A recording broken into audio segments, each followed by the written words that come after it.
Hello, and welcome to the Lobcast Podcast, Mixers in Marketing. I'm Stephanie Donaldson, your hostess with the Marketing Mostess, and I'm the Senior Content Marketing Manager here at Lob. I'm thrilled to be joined by my Senior Director of Content, Kim Courvoisier, who's joining me for a drink as we talk about direct mail. Thanks for hanging out with me, Kim. Yeah, absolutely. I'm thrilled. You had me at drinks and direct mail. Do you mind telling us a little bit about yourself and your career so far? Sure, absolutely. So I'm Kim Courvoisier, and I've spent the last 15 years working at startups of all stages, ages, and sizes here in Silicon Valley. And I've spent the last about year and a half here at Lob running the content marketing team for this whole channel. Awesome. Well, welcome to the show. Thank you.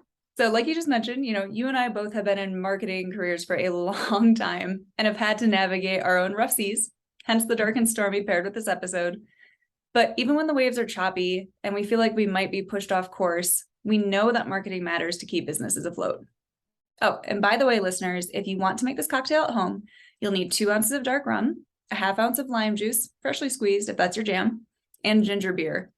You'll pour the ginger beer and lime juice over ice into a glass and add your rum floater on top. Garnish with a lime wedge or wheel if you want. Cheers.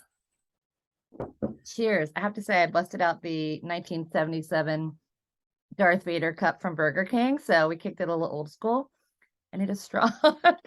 Liquid courage, so to speak. Here as well. We'll just call this the Darth and Stormy. Yes. I love that. But Oh, this is really fun because this is just like happy hour with a colleague as we talk about marketing. So what exactly are we talking about in this episode? We're talking about the 2022 State of Direct Mail Report and calling out what trends held up throughout the year, what stats still prove true, and what we think might change in the 2023 edition.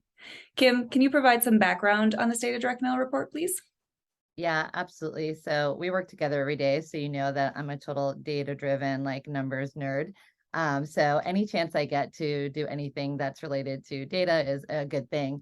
So earlier this year, we partnered up with Compare Media, and we went out and we surveyed about 200 enterprise marketers to ask them about their use of and the effectiveness of direct mail as a channel, right? So then we took and we packaged up all of our findings in our State of Direct Mail report. The key finding in this report that I was so jazzed about was 67% of the participants of the survey said that direct mail delivered the highest ROI of any channel they used. And that was huge in understanding, what kind of bottom line impact is direct mail having these days. No, that's definitely true. And that's such great information for marketers. And in fact, on our next episode, we'll talk about the consumer version of the survey, but today we're focused on marketers' perspectives. And when it comes to direct mail and marketing, one of the first things we have to look at is the marketing funnel. So the State of Direct Mail report showed that marketers are using the channel primarily for acquisition and retention, 27% and 29% respectively. A while back, I actually did an informal survey on LinkedIn that showed 63% of respondents were focusing their marketing efforts on leads or prospects, and only 25% on current customers. Wow. Now, that was marketing in general and not solely direct mail. What I find interesting is that we as marketers aren't leveraging this channel as frequently as we could in reactivation campaigns. I think there's a huge opportunity for us to use this channel to reach people at home or their business, depending on your industry. I'll take an example from my own life. I subscribe to a makeup and beauty brand, and they haven't used direct mail to reach out to me since I unsubscribed from them. Oh, sure, they'll send me emails trying to win back my business, but as soon as I see the brand name in my inbox, I delete it. They have sent me items to my home. They know where I live. They know what I've rated highly in the past. So with a few personalization variables on a postcard, I'd stop what I'm doing to scan their mailer, as it would feature items I've indicated interest in. And if they gave me a discount, I might come back because I actually see what I'm going to get. They don't even get any sort of engagement with me through email. Kim, I'm sure you've had similar experiences of a brand that's missed the boat on using direct mail in some form or fashion. But do you agree that marketers should be leveraging direct mail to win back, or should we follow the numbers and focus on using this channel for customer acquisition? I mean, undeniably, there's a place for both, right? And, throughout the buyer's journey, and some of those numbers are surprising, right? That marketers are really relying on this mostly for, retention, and not really using, or, for acquisition, but not really for retention or reactivation, and win back, because you can integrate your direct mail these days with your CRM, with your marketing automation platform, and then be able to trigger direct mail like you would an email based on customer behaviors, events, milestone, which truly makes it a great wingman for your other marketing channels. And in the case like the beauty brand you mentioned, like that unsubscribe could have triggered a direct mail postcard to be like, hey, you might not want to get our emails, but we don't want you to miss out on all our great offers, and remind you of the value that you once got from that brand.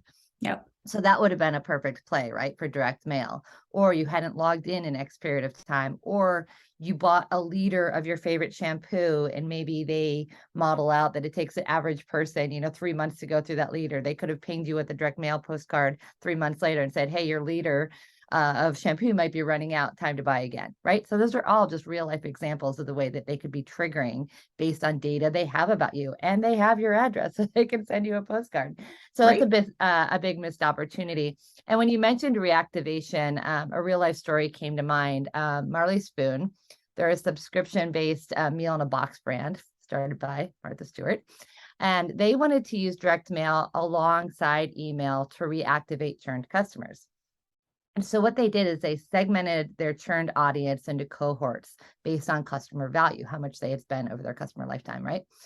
And what they did is they used email with their low value customers, and then they used direct mail with their more high value customers.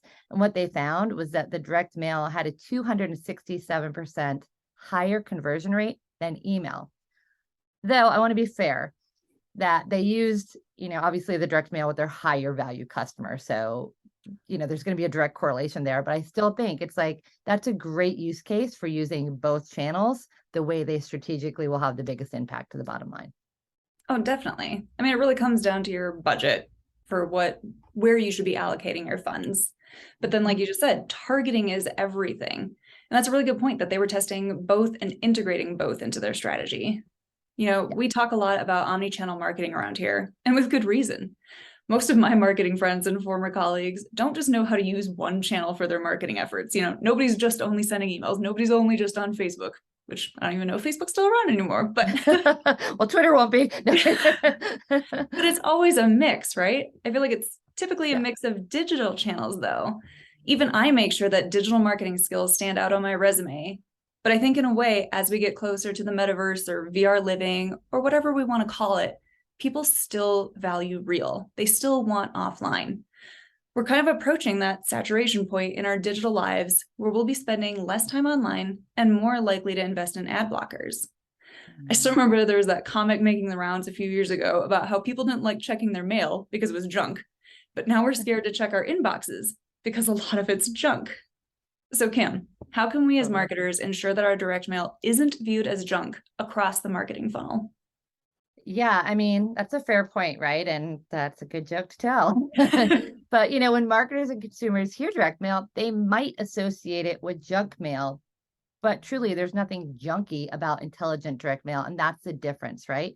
Intelligent mail is connected, it's personalized, it's scalable, it's triggerable, just like that Marley Spoon example we talked about, or all those ones from the beauty brand that they could have done. And it's easy to use and get results. So both marketers and consumers approve of it. And 85% of the people in our survey told us that they read direct mail nearly immediately or on the same day that they get it. And 62% of them took action based on a mail piece they got. So that's not junk. Junk mail, on the other hand, is that unsolicited, unwanted advertisements, bulk mass mail.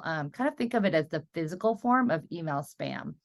And words that come to mind when I think of it are like bulk, math. I wrote these all down so I could remember them all. Generic, not personalized, not customized, not trackable, all the nots, not read, not acted upon. They're expensive. It has long lead times, slow execution, disconnected, doesn't add value. Certainly not eco-conscious because it's just being blanketed with mass. Not carbon neutral. And the lack of ROI is, of course, ROI is just not even a thing. But bringing it back, intelligent mail empowers companies to spread and expand their brand awareness. boost those response rates, like 67% said. Increase that ROI with personalized, customized, and targeted mail pieces. And, the words conversely to junk that we would associate with intelligent mail would be, targeted, personalized, customized, data-driven, yay, trackable, actionable, flat rate pricing. Oh, there's a concept, right? Doesn't matter how much you send, you can figure it out. And then you can model how much it's going to cost to do your mailing. Scalable, quick turnaround and execution. We have customers tell us that they've gone from it taking, months to get a campaign out the door to days. That's massive. That's a game changer, right? That's like an email campaign. It's integrated with your other marketing tactics. It's not one-off. Automated, adds value, high ROI, eco-conscious, and lastly, carbon neutral. What a concept. People think of direct mail as it does use paper, right? It does use a natural resource, but we're making it eco-conscious and we're making it carbon neutral, which is a massive win. Yep. And then that way you're kind of shifting the responsibility on the people sending mail instead of just the end consumer hoping that they're recycling it. We've already done all that work up front for them. And Absolutely. By the by, I'm totally turning all those words you rattled off into a word search. Be on the lookout for that. Cool. But no, seriously, the customized, the data-driven, integrated with other marketing tactics, that really stands out to me when talking about intelligent direct mail. In fact, integration is kind of key. Our own survey respondents shared that pairing the channels can drive a 27% response rate. I mean, hello. Now, right? That does require some assistance from the wider marketing team, which does lead us to our next discussion topic, marketing operations. So going back to our survey, our respondents listed a few reasons that they've stayed away from direct mail as a channel, and that's because of complex workflows, customization capabilities, and personalization options. Kim, do you think there are other reasons that modern marketers have bypassed this channel? I mean, for all the things that, we think about when you think of old school, which is why I have my old school cup here, direct mail. And, most marketers tell us that they use direct mail given its massive return on investment. But when people think about that old school perception of it, it's this clunky channel that's hard to manage, hard to track. It's all disparate. We have to send it out to the printers and somebody else has to mail it. And it just doesn't work with the way we're used to moving at the speed of light now, right? We're moving so fast, we're executing so many things that thinking about having to do something that's slow and clunky isn't appealing. But we know those things aren't true when you use a platform like Lob. Yeah, I mean, before I joined Lob, I'd done direct mail through systems like Vistaprint. And yes, it was very standalone, and you really hoped for the best in how you designed your postcard. And forget any sort of personalization beyond Dear Resident. I mean, I think I even had to coordinate with the mail pickup, make sure it got sent out, had to work way backwards to make sure that, okay, my postcard has to hit by this date so people show up for this event that's on this date. That's not moving. So I need to make sure my mail gets there in time. But with APIs and integrations, we expect more from our marketing technology today. So Kim, you and I both talk about how sending a piece of direct mail should be as easy as sending email. Do you think we're there with our MarTech? For sure. So I spent over a decade in email marketing, and I'm going to date myself, but I know I already have with my Star Wars cup. And I remember the days of literally having to code emails with HTML, right? And what a massive PETA that was. I remember all the pain of email rendering differently in all the different browsers and all the pain points that we had to do with dealing with that, sending out the test to all the different things to see oh God, it's going to look like crap in, Gmail or whatever that was. But, email evolved and it became much more targeted for marketers that didn't want or know how to code. And so it all became very much this, what you see is what you get, very templated. MailChimp completely redefined the creation and sending of emails, making it so easy. And that's exactly what Lob has done for direct mail.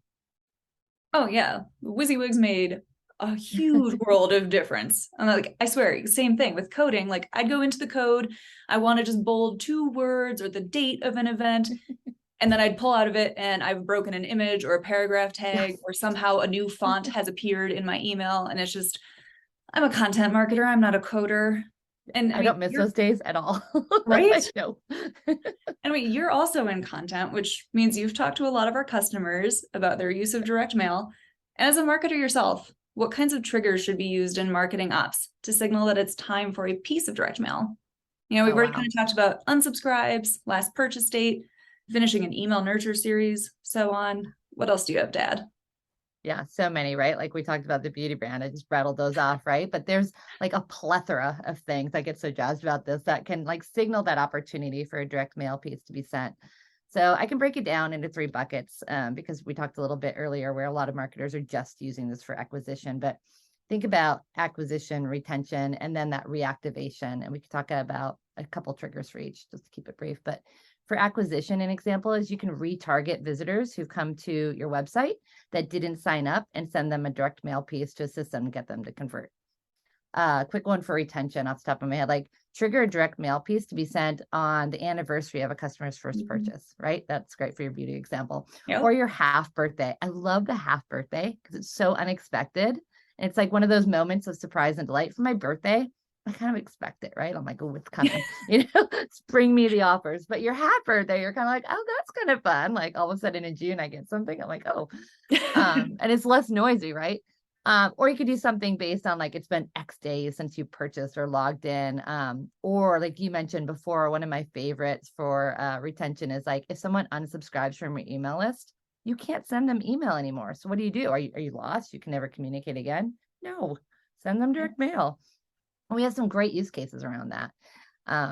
So for reactivation, lastly, I'd say send a direct mail piece featuring like a product they ordered frequently to remind them of the value it provided, right? Because if they've churned, they've left, they may have just kind of like gotten busy or like didn't need it. But if you can remind them of the value that it brought them or the delight that it brought them, that can get them to come back. And also triggering a direct mail piece around a non-traditional holiday can help you stand out from the noise around like the big holidays, like we know are coming up, throughout the year, and be that moment of that unexpected surprise and delight. Like for instance, if there was a dark and stormy day, you could like send out your, and I feel like there's a national holiday literally for everything now. There's like hot dog day and like donut day and coffee day and, yeah, your dog day. So if you're a brand in that area, like I used to work in aviation, we would celebrate like aviation holidays or Amelia Earhart's birthday. And it's like, oh my gosh, those are the fun ways to stand out from the crowd instead of being like, hey, happy holidays, here's your 10% off. Like who isn't sending totally. that? It gets your attention. So yeah, no, totally. All right. You just talked about, being delightful and surprising your customers. So it's your turn for a surprise, as I'm going to bring up a bad word now, data. Now, I've worked on many marketing teams that have cursed the quality of their data, or we would have like a really killer idea for a campaign, but we just couldn't execute it because we couldn't trust our own customer data. Do you think marketers can work with marketing ops to set up direct mail campaigns for success with data? Okay, well, to be fair, I said in the beginning that I was a big data nerd, and so I'm a glutton for punishment, right? I love data, and I'm one of those weirdos who loves the challenge of trying to get to the data that we need, right? And like reverse engineering stuff. So I absolutely think that direct mail really boils down to having accurate address data, right? To ensure mail pieces you send get delivered. And address verification, which Lab offers, makes that a snap. You can verify your addresses before you send to ensure you don't waste money on invalid or undeliverable addresses. And actually, we're talking about the state of direct mail that we did for 2022, but I happen to have like an inside track to 2023 data. And one of the top challenges that we're hearing from marketers is that bad address data. Look at all the people who've gone to work remote. And now, crud, like I can't just send them something at their HQ address. Now everybody's at home. How the heck do I get to them? So this address data is tricky right now. When I think about other data you'd use for a direct mail campaign, the best data sources are going to come from like your CRM or your marketing automation platform, or maybe your subscription management platform where you're managing like all of your inventory and things, because then like we talked about, again, going back to your beauty example, we know what you bought, we know that you love that, Armani foundation, and that, we want to remind you to buy that again. So getting all of those and, incorporating them will help you leverage those more effectively.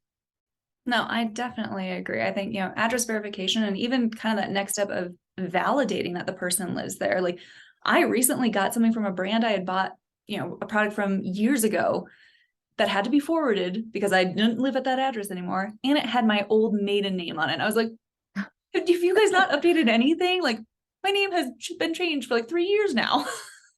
No, yeah, not great data. Nope. And again, like you said, like data is always going to be a challenge. This is my sixth startup. I have never been at one startup yet that's been like, our data is pristine, it's perfect. No, said no one ever. So yeah. I don't think there's even Fortune 500 companies out there that are like, our data is the best. Right. But it's a challenge, but not one that's unsurmountable. Yep. Okay, so since we're kind of talking about getting data, I know that you feel very strongly about A/B testing, which requires help from marketing ops to accurately attribute the results to the right variable. Do you have a feel for what kind of direct mail A/B tests were popular in this past year? Yeah. So like you said, there's heaps of different tests we can run, right? And the most popular always seem to be the easy ones, right? Around like copy, offer, calls to action, and format. So not always, I guess, easy, but it's very similar to, I think, back in the email days where we were always testing like our copy, our subject line, our pre-header text, what's the call to action? Is it a button or is it a text link? Like all that stuff. But format's pretty interesting to unpack, because should it be a postcard or should it be a letter? Should it be a self-mailer? Like, what should it be? And some things work better for certain industries and certain types of mailings, right? Like, I don't want to get my health test result in a postcard that everybody can read, nor do I want to get like an invoice in a postcard. But do I want to get some kind of fun marketing offer in a postcard? Absolutely. So, thinking about those basic kind of table stake tests that we were talking about, you can also get really granular then with each one of those buckets and look at like permutations within like a call to action. Like, do you just use one, or do you do multiple? Do you use personalized URLs or generic URLs? Do you use a QR code? It goes on and on. And what I'm seeing a lot of is multiple ways to redeem an offer. So I'm seeing QR codes plus a custom URL, maybe even a phone number, so that there's multiple ways to like take action on something. And, even though QR codes has become kind of a big topic, I don't think that they're being used widely, but I don't know how much they're being taken action on as much as we would hope to see. But the proliferation of them has become like massive, which is exciting, I think. No, I agree. I think the same thing. Like, we've kind of seen that resurgence of QR codes, but I'm a lot more likely to use it when I'm at the restaurant down the street than when a piece of mail comes in. Because like, I'm still going to go to my computer and like type it in because I want to see it on my big screen. I don't just want it popping up on my mobile device. Yeah, I know. I'm the same. And actually, it's kind of funny. That reminds me of a conversation that I had with Paul during our acquisition webinar, where we talked about, the different options for CTAs, because from my generation, it's pulling teeth to get me to make a phone call. I don't want to call. I don't want to talk to someone.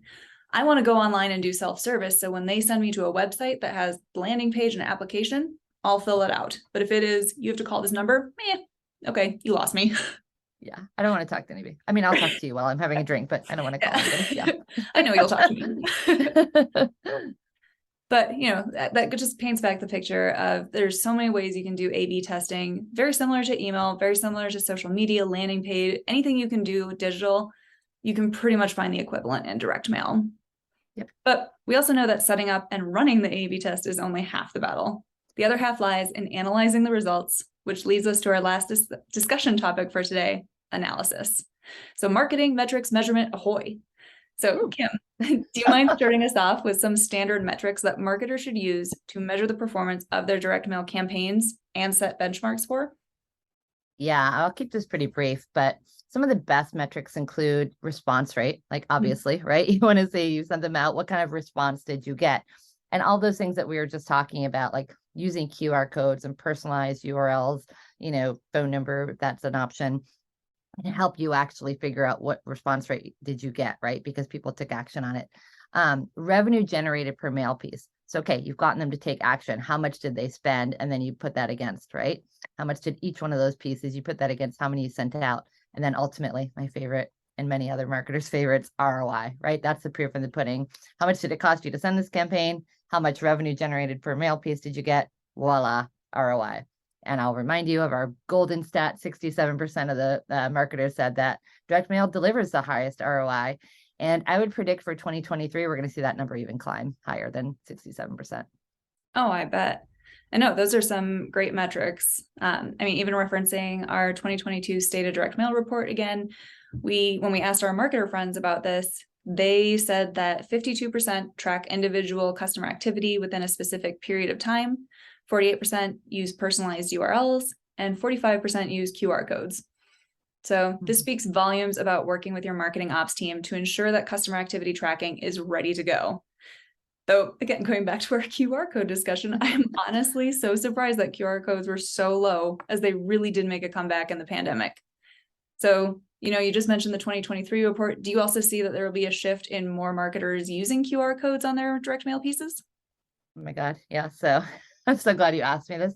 So back in the day, like QR codes were kind of a thing, but they came and went, right? I remember using them in email and different things, but they just never really caught on. But during COVID, like they were used for a myriad of things, like you mentioned just now, like accessing a menu at a restaurant. Like, sorry, you're not going to get the menu unless you look it up. And so many people are like, oh my God, I don't know how to do this.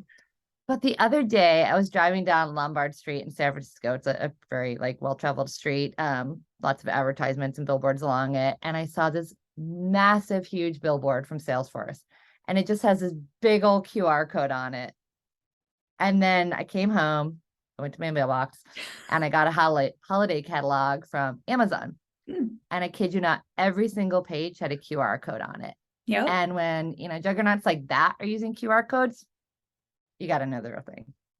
Oh yeah, we got the same Amazon catalog, and I'm pretty sure our nephews are going to send us like screenshots of the pages that we need to be QR coding.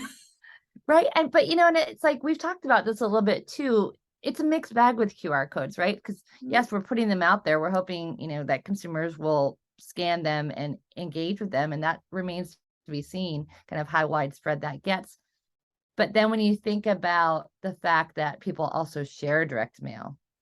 So think about if you are, doing that QR code to like a personalized landing page, you might want to think about that, right? Because if I get a direct mail piece and I share it with you and it's going to a personalized URL, that kind of breaks that experience. But I guess knowing that you got it from me, you don't expect it to be personalized for you. Right. So just things to think through when you're thinking about QR codes. No, definitely. And I love your example from Salesforce, because it's definitely a safe bet to follow those kind of leaders when they have amazing marketing teams and they are tracking ROI to the penny or half penny or fraction of a cent, what have you. Yeah, I think that's a safe bet. Yep. So kind of speaking again on ROI, you've mentioned your favorite statistic from the 2022 State of Direct Mail report, that 67% of marketers agree that direct mail has the best ROI of any of the channels they use. So why do you think that is? Well, I mean, it's like everything we've talked about today, right? It's personalized, trackable, measurable, and it drives bottom line ROI impact. So like, what's not to like about it? It's becoming, harder and more expensive than ever to use these digital channels like PPC, social, email, and everything else. So we need to think about, as marketers, having a really diversified plan with different channels.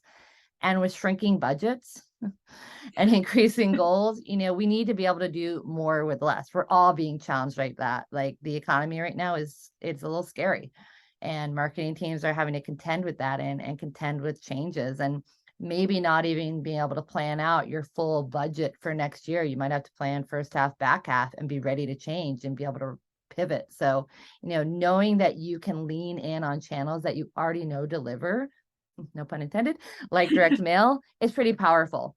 But you don't want to put everything in one channel, right? You want a nice diversified channels across the board. So email, direct mail, all those things. Treat it like a portfolio, diversify it. Exactly. So you mentioned doing more with less, which I am 99% certain is the unofficial slogan of marketing teams across the entire globe. But Kim, I'd love to hand it over to you to kick off our closing remarks. What's something that really sticks out in your mind about how marketers use direct mail in 2022? Yeah, I mean, honestly, it was really exciting to be in the direct mail business in 2022 and seeing the variety of, direct mail hitting my own mailbox. Like, I love going down to my mailbox every day and seeing what's in it and going through and like, oh, this is good. Or, oh, they could have done personalization. Or, oh, look at this QR code. And it's from everything from small businesses to brand new direct to consumer brands that are popping up all over the place to like huge behemoths like Amazon, like we mentioned, or Salesforce. everyone was on the direct mail train, and I don't see any signs of it slowing down. No, I definitely agree. It's so much fun now checking my mailbox and being like, oh, nope, they missed the boat, or oh, they could have personalized this. Although my husband got a piece that was, it's a little creepy, but it was also really clever. So in the address line, it said, Santa's been watching you sleep at, and then it had our address. And I was like, I kind of like that, but I kind of don't. But I'm like, right? At least they're leaning. Got your attention. For the holiday market, it did catch my attention. And I flipped through the rest of their catalogs. I'm like, okay, let's see what you've got. If Santa's really going to be bringing me stuff, let's see what his options are. I love it. Looking ahead, what about 2023? I mean, like you mentioned, we're currently working on our next edition of the report now, but do you have any predictions for what you think will be revealed? If any of them come true, I'll get you a great bottle of rosé. Oh, I mean, okay, so that's a deal I can definitely get on board with. Our 2023 edition of Direct Mail, we asked some new questions about marketing budgets, right? We just talked a little bit about this, and we're acknowledging like the white elephant in the room, like budgets are shrinking, and we asked if there've been any changes in how much marketers are getting from that budget and how much they're allocating to each one of the channels, not just direct mail. So we can really start to understand the marketing mix. And I'd venture to guess, based on results, marketers are going to continue to double down on their investments in direct mail because it gets results. Oh, definitely. Well, I'm really excited to see what our final results actually show and create the report and get it out there to everyone else. All right. So to our listeners, thank you so much for joining us for Drinks and Direct Mail. If you want to download your own copy of the 2022 State of Direct Mail report, please visit lobdemo.co/2022 report. That's lobdemo.co/2022 report. On our next Lobcast podcast episode, will be all about the State of Direct Mail Consumer Insights report, and we'll be mixing up some Irish coffees as we spill the tea about how consumers feel about this marketing channel. So thanks for listening, and that's all, folks.